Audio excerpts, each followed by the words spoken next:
이건 치과 의사들이 환자에게도 쉽게 말하지 못하는 이야기입니다. 22년간 수십만 명의 잇몸을 들여다보면서 발견한 충격적인 사실이 하나 있어요. 매일 양치질을 열심히 하는 사람들 중에서도 잇몸병으로 고생하는 분들이 너무 많다는 거예요. 혹시 양치만 열심히 하면 잇몸이 건강할 거라고 생각하고 계셨나요? 그런데 정말 이상하지 않으세요? 우리나라 성인 10명 중 8명이 잇몸병을 앓고 있다는 사실 말이에요. 분명히 다들 양치는 하고 계실 텐데 말입니다. 더 놀라운 건 이거예요. 제가 진료실에서 만난 환자 중에는 하루에 5번씩 양치하는 분도 계셨어요. 치약도 비싼 걸로 쓰고 가글도 빠뜨리지 않으시고요. 그런데 잇몸에서는 여전히 피가 나고 붓기가 가라앉지 않더라고요. 도대체 뭐가 문제일까요? 매일 아프지도 않던 잇몸이 갑자기 붓고 피가 나고 그런 경험 있으신가요? 양치할 때 칫솔에 빨간 피가 묻어나오는 걸 보면서도 대수롭지 않게 넘기신 적 있으시죠? 사실 그게 잇몸이 보내는 마지막 경고 신호일 수도 있어요. 안녕하세요. 연세대학교 치과대학 부속병원에서 치주과를 진료하고 있는 48세 치과의사 박정철입니다. 저는 22년 넘게 잇몸만 보고 살아왔어요. 하루에 60명 넘는 환자를 만나면서 깨달은 게 있습니다. 놀랍게도 양치보다 중요한 습관 하나로 수많은 환자들이 잇몸 통증 없이 살아가고 있다는 사실이죠. 제가 치과 의사가 된 건 2002년이었어요. 당시만 해도 잇몸병은 나이 들면 당연히 생기는 질환이라고 여겨졌습니다. 하지만 20년이 넘는 시간 동안 수십만 명의 환자를 진료하면서 확실히 알게 된 건 하나였어요. 잇몸병은 예방할 수 있고 또 늦지 않게 막을 수 있다는 것입니다. 초기에는 나도 다른 치과 의사들처럼 환자분들께 열심히 양치하라고 말씀드렸어요. 치실 쓰시고 각을 하시고 정기적으로 스케일링 받으시라고 했죠. 그런데 6개월 후 다시 오신 환자분들을 보면 여전히 잇몸에서 피가 나고 붓기가 가라앉지 않는 경우가 너무 많았습니다. 그때부터 의문이 들기 시작했어요. 분명히 양치는 열심히 하고 계시는데 왜 잇몸 상태는 나아지지 않는 걸까요? 혹시 제가 놓치고 있는 부분이 있는 건 아닐까요? 그렇게 환자 한 분 한 분의 생활, 습관을 자세히 물어보기 시작했습니다. 어느 날 72세 할머니 한 분이 오셨어요. 손자가 치간 칫솔이라는 걸 사다 드렸는데 어떻게 쓰는지 모르겠다고 하시더라고요. 그래서 제대로 사용법을 알려드렸죠. 3개월 후 정기검진 때 그 할머니의 잇몸 상태를 보고 깜짝 놀랐습니다. 20년 넘게 피가 나던 잇몸이 말끔히 깨끗해져 있었거든요. 그때 깨달았습니다. 양치질만으로는 절대 해결되지 않는 부분이 있다는 걸요. 치아와 치아 사이 그 좁은 틈새에 숨어있는 세균들이야말로 잇몸병의 진짜 원인이었던 거예요. 그리고 그 부분은 칫솔로는 절대 닦을 수 없다는 사실도 말이에요. 잇몸 질환은 충치처럼 바로 아프지 않기 때문에 무섭습니다. 뼈가 녹고 치아가 빠진 뒤에야 병이 있다는 걸 알게 되거든요. 더 무서운 건 잇몸 염증이 입 안에만 머무르지 않는다는 거예요. 당뇨, 치매, 심혈관 질환, 류마티스, 골다공증까지 연결됩니다. 잇몸을 잡으면 온몸을 지킬 수 있어요. 혹시 양치는 잘하는데 자꾸 잇몸이 붓고 피나는 분 계신가요? 그런 분들을 위해 실제 사례를 들려드릴게요. 66세 김영태 씨는 경기도 김포에서 사시는 분이었어요. 평소 당뇨가 있었지만 관리가 잘 됐던 편이었죠. 혈당도 안정적이고 약도 꾸준히 드시고 계셨어요. 그런데 어느 날 아침에 일어나서 거울을 보니까 앞니가 조금 흔들리는 느낌이 든다며 오셨어요. 처음에는 단순히 음식물이 끼었나 싶어서 엑스레이를 찍어봤습니다. 그런데 결과를 보고 정말 놀랐어요. 잇몸뼈가 심하게 녹아 있었거든요. 특히 어금니 부분은 뼈가 절반 이상 사라진 상태였습니다. 알고 보니 수년간 잇몸병이 조용히 진행되고 있었던 거예요. 영태 씨는 매일 아침 저녁으로 양치를 빠뜨린 적이 없다고 하셨어요. 치약도 좋은 걸로 쓰고 가글도 했다고 하더라고요. 하지만 치아 사이는 한 번도 신경 쓴 적이 없으셨다고 했습니다. 당뇨가 있으면 잇몸병이 더 빨리 진행되는데 그걸 모르고 계셨던 거죠. 59세 이정자 씨는 전업주부셨어요. 몇 년 전부터 잇몸이 자꾸 욱신거리고 붓는 증상이 반복됐다고 하셨어요.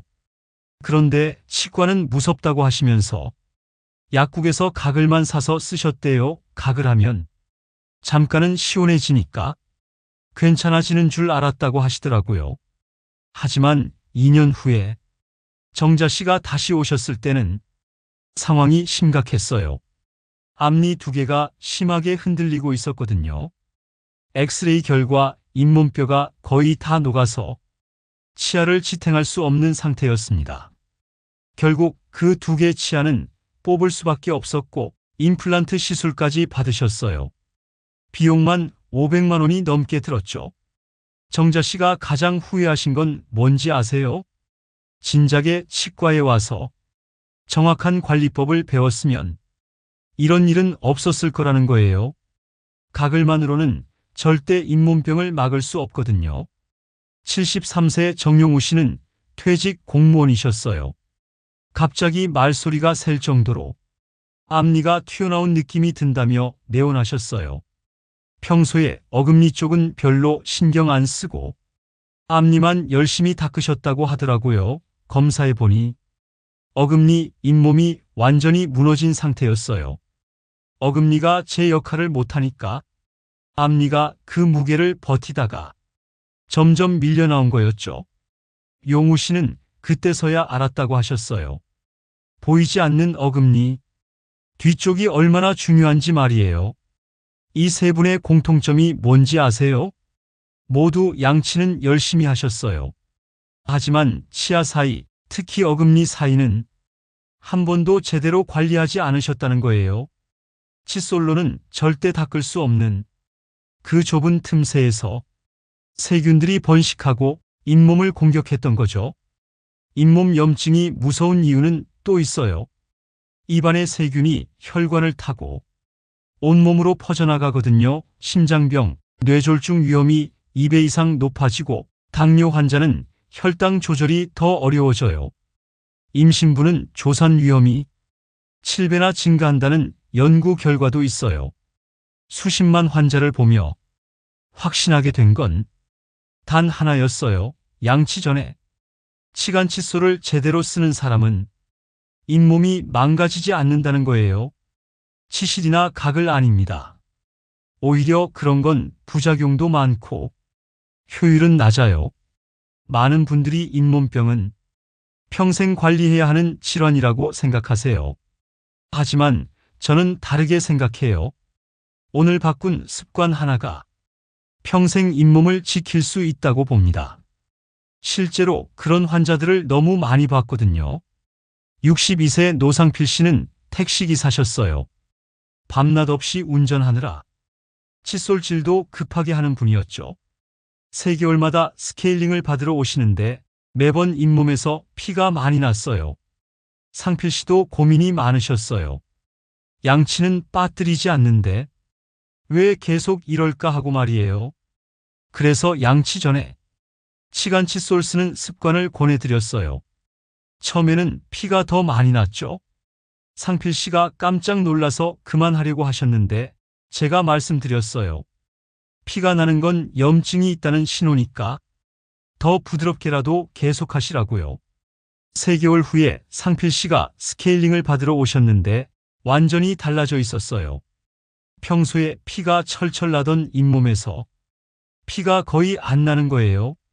상필 씨가 활짝 웃으시면서 하신 말이 지금도 기억나요. 이제 스케일링 받으러 가도 피가 안 나서 부끄럽지 않다고 하시더라고요. 55세 박은영 씨는 카페를 운영하시는 분이었어요. 하루 종일 커피 냄새에 노출되어 있다 보니 입냄새가 신경 쓰여서 가글을 매일 쓰고 계셨어요. 그런데 가글을 써도 잇몸이 계속 붓고 시리다며 오셨어요. 은영 씨 입안을 보니까 가글 때문에 잇몸이 더 자극받은 상태였어요. 시중에 파는 가글에는 알코올이나 강한 화학 성분이 들어있거든요. 매일 쓰면 오히려 잇몸에 독이 될 수 있어요. 은영 씨에게 가글 대신 치간칫솔 사용법을 알려드렸어요. 처음에는 반신반의하셨죠. 이렇게 작은 솔로 뭘 할 수 있겠냐고 하시면서요. 하지만 한 달 후에 오셨을 때 표정이 완전히 달라져 있었어요. 하루 입원 1분씩만 치간칫솔을 써도 잇몸이 시리지 않는다고 하시더라고요. 70세 최만석 씨는 자영업을 하시다가 은퇴하신 분이었어요. 잇몸이 너무 많이 무너져서 임플란트를 여러 개 해야 하는 상황이었죠. 비용만 2천만 원이 넘게 나왔어요. 만석 씨가 정말 절망적이셨어요. 나이 들어서 이런 큰 돈을 어떻게 마련하나 고민이 많으셨죠. 그래서 일단 남은 치아라도 살려보자고 말씀드렸어요. 치간칫솔 사용법을 자세히 알려드리고 식습관도 바꿔보시라고 했죠. 만석 씨가 정말 열심히 하셨어요. 하루도 빠뜨리지 않고 치간칫솔을 쓰시고 딱딱한 음식도 피하셨어요. 6개월 후에 만석 씨가 오셨을 때 정말 놀랐어요. 뽑아야 한다고 했던 치아들이 다시 단단해져 있었거든요. 잇몸 색깔도 건강한 분홍색으로 돌아왔고요. 만석 씨가 그때 하신 말씀이 가슴에 남아요.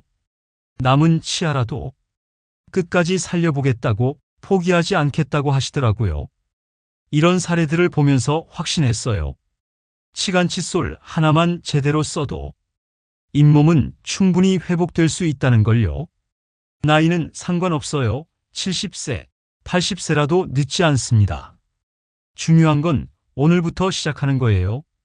많은 분들이 치실을 쓰면 될 거라고 생각하세요. 하지만 치실은 한계가 있어요. 치아 사이 공간이 좁으면 들어가지도 않고 넓으면 제대로 청소가 안 돼요. 무엇보다 사용법이 어려워서 제대로 쓰는 분이 거의 없어요.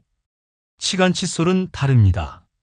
사이즈만 맞으면 누구나 쉽게 쓸 수 있어요. 그리고 효과도 치실보다 훨씬 좋아요. 치아 사이뿐만 아니라 잇몸 마사지 효과까지 있거든요. 그럼 이제 구체적으로 잇몸을 지키는 실천법 4가지를 알려드릴게요. 첫 번째는 치실보다 중요한 치간칫솔 사용법입니다. 치간칫솔이 중요한 이유는 간단해요. 치아 사이 염증은 치간칫솔로만 제거할 수 있거든요. 칫솔로는 절대 닿을 수 없는 부분이에요. 그 좁은 틈새에 음식물 찌꺼기와 세균이 쌓이면서 염증이 시작되는 거죠. 치간칫솔을 고를 때 가장 중요한 건 사이즈예요. 너무 크면 잇몸을 다치고 너무 작으면 효과가 없어요. 꼭 치과에서 전문가에게 맞춰서 사세요. 보통 4S에서 L 사이즈까지 있는데 사람마다 치아 간격이 다르거든요. 처음에는 피가 날 수 있어요. 그런데 이건 염증이 있다는 신호예요. 피가 난다고 해서 피하지 마시고 더 부드럽게라도 계속 써보세요. 일주일 정도 지나면 피가 안 나기 시작해요. 사용 시기는 양치 전이에요. 많은 분들이 양치 후에 쓰시는데 그럼 효과가 절반으로 줄어요. 양치 전에 치간칫솔로 치아 사이를 깨끗이 한 다음에 양치하면 치약 성분이 구석구석 잘 들어가거든요. 두 번째는 가글보다 효과적인 소금물이에요. 약국에서 파는 가글에는 클로르헥시딘 같은 화학 성분이 들어있어요. 2주 넘게 쓰면 치아 착색이 생기고 미각이 떨어질 수 있어요. 특히 어르신들은 더 주의하셔야 해요. 가성비 최고의 가글은 0.9% 소금물이에요. 물 100ml에 소금 0.9g, 그러니까 밥숟가락으로 살짝 뜬 정도면 돼요. 하루에 2번, 30초 정도 입안을 헹구면 됩니다. 소금의 삼투압 효과로 세균을 억제하고 염증을 가라앉혀줘요. 세 번째는 음식 관리예요. 음식이 곧 잇몸의 적이라고 생각하세요. 피해야 할 음식들이 있어요. 바삭한 과자류, 질긴 육류, 마른 오징어, 견과류 같은 거예요. 이런 음식들은 잇몸을 자극하고 상처를 낼 수 있어요. 특히 어르신들이 좋아하시는 마른 오징어나 육포 같은 건 정말 조심하셔야 해요. 질기고 딱딱해서 잇몸에 상처를 내기 쉽거든요. 한번 상처가 나면 세균이 들어가서 염증이 더 심해져요. 대신 추천하는 음식은 냉장고에서 꺼낸 오이나 당근 스틱이에요. 차갑고 아삭한 게 씹는 자극도 주고 타액 분비도 늘려줘요. 게다가 청량감까지 있어서 입안이 깔끔해져요. 하루에 2번 정도 간식으로 드시면 좋아요. 네 번째는 올바른 양치법이에요. 많은 분들이 양치할 때 힘을 너무 많이 써요. 그러면 오히려 잇몸이 닳아서 상처가 나요. 칫솔은 연필 쥐듯이 가볍게 잡으세요. 칫솔물을 치아와 잇몸 경계선에 45도 각도로 대고 깨작깨작 문지르듯이 닦으세요. 크게 움직이지 말고 작은 원을 그리듯이 하면 돼요. 한 부위당 10번 정도씩만 하시면 충분해요. 특히 신경 써야 할 부분이 있어요. 혀 밑부분, 어금니 뒤쪽 이런 망각 구역들이에요. 이런 곳은 침도 잘 안 닿고 음식물이 끼기 쉬워서 세균이 많이 살아요. 의식적으로 더 신경 써서 닦으세요. 칫솔은 3개월마다 바꾸셔야 해요. 칫솔모가 벌어지면 청소 효과가 떨어지거든요. 그리고 감기나 구내염에 걸렸을 때도 새 칫솔로 바꾸시는 게 좋아요. 여러분은 지금 어떤 칫솔을 쓰고 계세요? 칫솔모가 너무 딱딱하면 잇몸을 다치기 쉬워요. 부드러운 칫솔을 선택하시고 전동 칫솔을 쓰신다면 압력 조절을 잘 하세요. 가글은 혹시 매일 쓰고 계세요? 시중 가글 대신 소금물로 바꿔보시는 건 어떨까요? 훨씬 안전하고 효과도 좋아요. 이제 마무리할 시간이네요. 제가 22년간 잇몸만 보면서 깨달은 가장 중요한 사실을 다시 한번 말씀드릴게요. 잇몸병은 칫솔질로만은 막을 수 없어요. 그리고 가글이나 치실도 만능은 아닙니다. 양치 전에 1분 치간 칫솔 하나만 추가해 보세요. 정말 그것만으로도 염증과 피나는 잇몸은 사라질 수 있어요. 저한테 온 수많은 환자들이 증명해 보였거든요. 처음에는 귀찮을 수 있어요. 또 피가 날 수도 있고요. 하지만 일주일만 참고 해보세요. 분명히 변화를 느끼실 거예요. 잇몸이 단단해지고 피가 멈추고 입냄새도 줄어들 거예요. 나이는 정말 상관없어요. 70세, 80세라도 늦지 않습니다. 오히려 나이가 들수록 더 중요해요. 치아를 잃으면 삶의 질이 확 떨어지거든요. 맛있는 음식도 못 드시고 말하기도 어려워져요. 제가 만난 환자 중에 83세 할머니가 계셨어요. 치아가 3개밖에 남지 않아서 거의 포기하고 계셨죠. 그런데 치간 칫솔과 올바른 관리법을 알려드린 후 1년이 지나니까 남은 치아가 더 튼튼해졌어요. 할머니가 그때 하신 말씀이 지금도 생생해요. 이제야 제대로 된 관리법을 알았다고 왜 진작 알려주지 않았냐고 하시더라고요. 정말 그래요. 왜 이런 간단한 방법을 더 일찍 알려드리지 못했을까요? 치과에서는 복잡한 치료법만 이야기하고 정작 가장 중요한 예방법은 제대로 가르쳐 주지 않았던 것 같아요. 하지만 지금이라도 늦지 않았어요. 오늘 저녁부터 시작해보세요. 양치하기 전에 치간 칫솔로 치아 사이를 닦아보세요. 처음에는 어색하겠지만 금방 익숙해질 거예요. 그리고 한 가지 더 부탁드리고 싶은 게 있어요. 주변의 잇몸 때문에 고생하시는 분들이 있으면 이 방법을 알려주세요. 특히 어르신들께요. 많은 분들이 잇몸병을 그냥 나이 탓으로 돌리고 포기하고 계세요. 하지만 그렇지 않아요. 올바른 관리법만 알면 충분히 예방하고 회복할 수 있어요. 저는 앞으로도 계속 환자분들을 만나면서 이런 간단하지만 중요한 관리법들을 알려드릴 거예요. 복잡한 치료보다는 예방이 먼저라고 생각하거든요. 오늘부터 잇몸을 지키는 습관 하나만 바꿔보세요. 치간 칫솔 하나로 여러분의 잇몸은 분명히 건강해질 거예요. 그리고 건강한 잇몸은 건강한 몸으로 이어질 거고요. 여러분 모두 평생 건강한 치아와 잇몸으로 맛있는 음식 드시고 활짝 웃으시길 바랍니다. 감사합니다.